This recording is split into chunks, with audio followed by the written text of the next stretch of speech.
चुनाव की उल्टी गिनती शुरू हो चुकी है। प्रत्याशियों के नामांकन भी दाखिल हो गए हैं।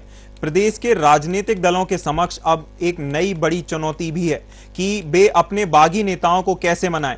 पार्टी की नीतियों और टिकट न मिलने से नाराज बीजेपी और कांग्रेस के उम्मीदवारों ने निर्दलीय ही नामांकन दाखिल कर दिया है।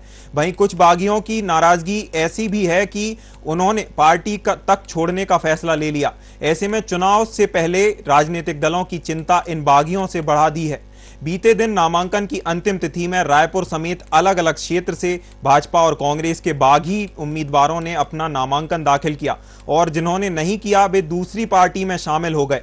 इन बागियों में वर्तमान विधायकों के अलावा पूर्व विधायक, पूर्व प्रत्याशी, नगर निगम, एमआईसी के सदस्य और पार्षद भी शामिल हैं। ऐसे में अब राजनीतिक दलों को इस बात की चिंता है कि ये बागी नेता आगामी चुनाव में पार्टी को नुकसान पहुंचा सकते हैं। हालांकि भाजपा कांग्रेस अपने अपने बागियों को मनाने में लगी हुई है, पर सबसे बड़ा सवाल यह है कि राजनीतिक दल क्या वाकई अपने बागियों की नाराजगी दूर कर पाते हैं। नहीं, कांग्रेस के कोई बड़े नेताओं से मेरी कोई मुलाकात नहीं हुई थी। अगर हुई भी होगी तो वो कुछ और काम से, सामाजिक के मुद्दे से मुलाकात हुई है। तो मेरा उनसे कोई ऐसा बातचीत नहीं हुआ और नहीं मैं करूंगी, क्योंकि यहाँ पर मैंने आपको स्पष्ट किया, ये लड़ाई मेरे समाज के अस्तित्व की लड़ाई है। यहाँ पर बीजेपी और कांग्रेस की लड़ाई नहीं है, क्योंकि हम 3 लाख जनसंख्या, हमारा उत्कल गाना समाज पूरे शहर में है और उसके बावजूद हम लोगों को नकारा गया है।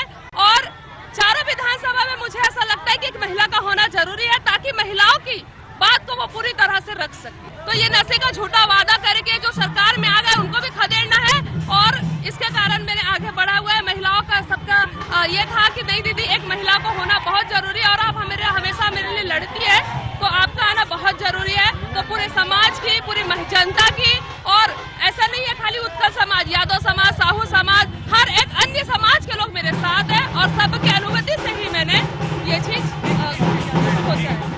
किसी के जाने से पार्टी का कोई फर्क नहीं पड़ता। पार्टी ने अब की बार जो कार्यकर्ताओं से पूछ के उसके बाद प्रत्याशी का निर्धारण किया। निचले स्तर के कार्यकर्ताओं ने जो निर्णय लिया, पार्टी के आला कमान ने उसी को फॉलो किया। तो यदि हमने किसी की टिकट काटी है तो उसमें सीधी बात है कि हमारे जो निचले स्तर के ब्लॉक लेवल के कार्यकर्ता हैं वो नहीं चाहते थे कि वो चुनाव में प्रतिभागी बने। तो मुझे नहीं लगता कि इसका कोई फर्क नहीं पड़ेगा। हमारी शुभकामनाएं उनके साथ है, लेकिन वो बार दल बदलने से किसी भी नेता की छवि भी खराब होती है।